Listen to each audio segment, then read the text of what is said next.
game coming up. How you feeling? I'm excited. Last game here at in Tiger Stadium against a real good A&M team. It seems like just about every SEC team that we've been playing this year is good. It's a good opportunity for us once again to play a good team at home. With at this time, it's really just like a game to extend our season, almost like a playoff game. I'm excited. It's going to be it's going to be fun. Senior day. Hopefully, Tiger Stadium will be kind of like it's been earlier in the year, the Florida game and whatnot. So I'm looking forward to it. You've only been here a couple of seasons, but I'm sure you've already grasped how, I guess, tense the environment can be when Texas A&M is brought up. How much more, impactful is it, beating A&M than worrying about a bowl game? Yeah, absolutely. I mean, I'm focused just right on this week, just like I think we all are. They're a real good team. They present a lot of challenges for us this week. But like you said, it is kind of just like a rivalry game. I remember watching before I was even here, watching the 7-OT game on TV, and you could just see the kind of like I guess hatred you could say between the two teams. I'm looking forward to hopefully writing a positive chapter for LSU this weekend. Well, speaking of positive chapters, one of your fellow offensive linemen, Austin Deculus, gets a chance to write his name in the history books this weekend when he plays. What do you think about him having the chance to set an LSU record for games? That's unbelievable. I'm so happy for him. Especially setting a record like that at a place like LSU, really one of the top programs. That's something that no one's ever going to be able to take away from him. It might be a pretty long-standing record too, considering with the extra COVID years and whatnot. So I'm happy for him. I know he's got to be excited about it. He tries to act like he's not, but I know inside he's got to be. So. Coach O talked about how when he's not playing, his presence is missed in practice. What is the difference between Deculus being there and not being there?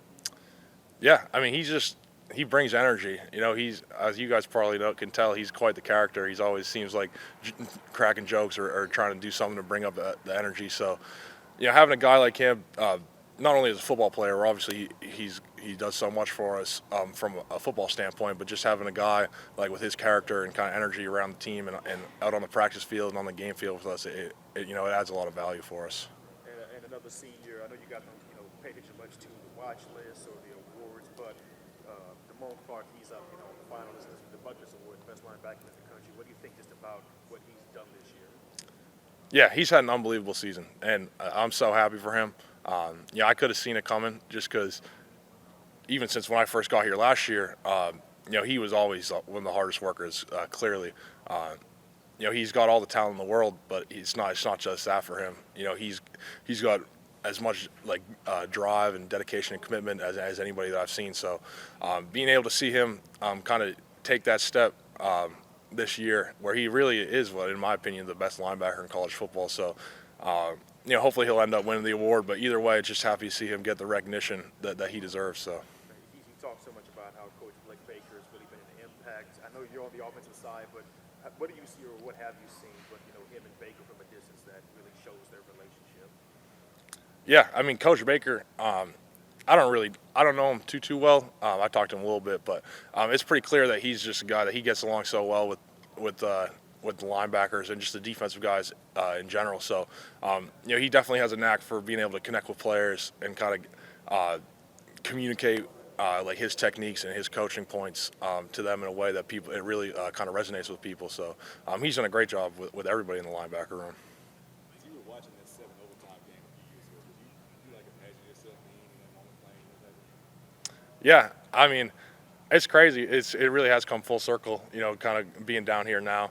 It was always just I guess a dream to be able to come and play at high level football in the SEC. Just between the competition level on the field and just how passionate the fan bases are and whatnot. So I'm very grateful that I've been able to be down here for the last couple of years. And I'm looking forward to going out on senior day and finishing on a positive note of our regular season. So.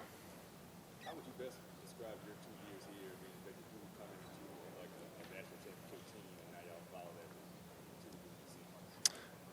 Yeah, I mean, it's definitely been somewhat of a roller coaster. It feels like in terms of up and down and up and down.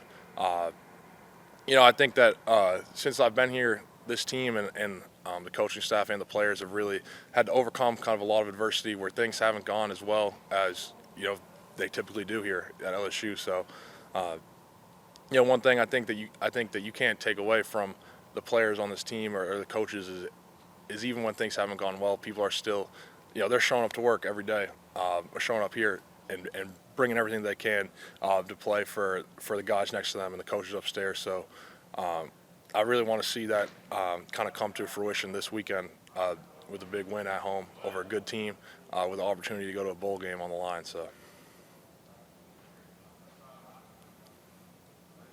All right. Yeah. What'd you say? What am I eating? Man, Jack Besh was telling me about like a turducken or something like that. I never even heard of it, but I think I'm gonna be going over to his place and having some of that. So I'm looking forward to kind of getting, not the typical Thanksgiving that I'm used to, but kind of what's more traditional down here. So.